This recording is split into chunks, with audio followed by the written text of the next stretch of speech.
to the first ever MLB Sunday Leadoff on the Roku channel. We join you from the gateway city of St. Louis, where the Cardinals have won 5 of 6 games and try to sweep away the Boston Red Sox in the finale here at Busch Memorial Stadium. Good afternoon, everybody. I'm Chip Carey, along with former Red Sox third baseman Will Middlebrooks. Alexa Dat will be along in just a moment. An intriguing series so far here in the gateway city. The Cardinals have won the first 2 games, Will, but the subplot of this series is the return of Tyler O'Neill, who's hit 10 homers for Boston. The timeline for Tyler in St. Louis is a very interesting one. He was a stud coming up through the Cardinals minor league system.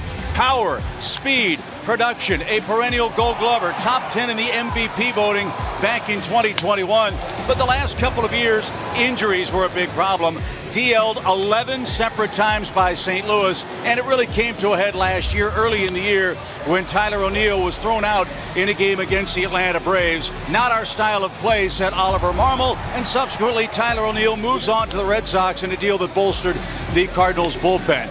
Cardinals fans know all about the potential of Tyler O'Neill. Will, what has he meant to the Red Sox here in the first month and a half? Well, first off, he got off to a great start, right? He comes in, he's hot, white hot. I mean, he's putting up a ton of numbers, but I think his leadership qualities in the clubhouse, the guy's been around, he's done it before. You look at the back of his baseball card, and there's a resume there that has shown, yes, he's put up some big numbers in a couple seasons. The injuries were an issue, right? Trying to play through that. I've been through that in my career. It's hard to stay on the field. It's hard to try to play through injury, but he's meant a lot to these young guys in his clubhouse. When he's right, he's really good, and Cardinals fans saluted him with a standing ovation here on Friday. And Nolan Arenado for St. Louis, back to his old ways defensively. The offense starting to come around too. Yeah, defensively, I mean, you've seen it over the last couple of games, a game changer. Anything hit his way, he's eating it up and getting it over there. But the lack of power is a little concerning. The hits are starting to roll in. He's looking more comfortable, but on pace for 13 homers right now. That's not normal for Nolan Arenado. Things are heating up in St. Louis. Temperatures cruising toward 90 degrees as we wrap up a 3-game set with the Red Sox and the Redbirds. Lineups and first pitch coming right up. Coming up with big hits in big spots. He's riding an 8-game hit streak, and he's homered in 4 consecutive for the Red Sox, who've dropped 11 of their last 15 games and are scoring just over 3 runs per game during that stretch. Well, for the Boston team to get where they want to go, they need more production than just Rafael Devers. No, absolutely. No, Connor Wong's been swinging it well. He's protecting Devers in that lineup. O'Neill's got to get going. He was hot early, white hot, but at this point we're seeing a lot of swing and miss, a lot of strikeouts there in that 3-hole. Got to get him going again.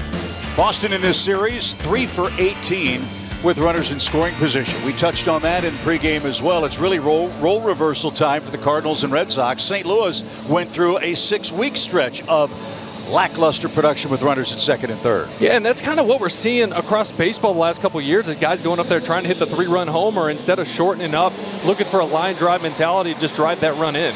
So on a day where both bullpens are pretty taxed, it's important for Matthew Liberatore from the St. Louis perspective to take this ball deep in the game. Will, he's pitched out of the bullpen very effectively for St. Louis, but out of need because Steven Matz is hurt. Liberatore is now the Cardinals' 5th starter.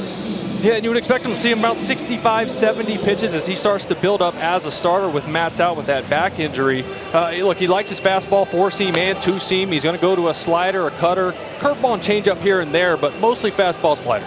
One of the great things about these Roku games is our chance to talk to the players who are mic'd up before the game. And Tyler O'Neill of the Red Sox, the former Cardinals, wearing the microphone and the earpiece this afternoon. Tyler, it's great to have you with us. Welcome back to St. Louis. Hey, guys, you hear me okay? Hear you great. Awesome. Nice and warm, huh? Yeah, this is warm, man. This is warm. I'm not used to this stuff anymore, but I'm enjoying it. Enjoying being home for a couple days and looking forward to finishing this series. Hopefully we walk away with a win today. Let me ask you about Friday, your first return to St. Louis where your career began. Standing ovation from a big crowd here at Busch Stadium. What did that mean to you? Man, that was awesome, man. It was, as a player over there for the last 6 years, I was seeing how it was like seeing players come back and, just the reception they got from the fans, man. So to have everyone, stand up for me and cheer for me a little bit, that was really heartwarming for me. Just awesome feeling, man. I was hoping I was going to get a positive reception. It was everything I could have dreamed for. T.O., this is Brooksy, man. It's just, going against your old team, coming in here with the fans, happy to see you.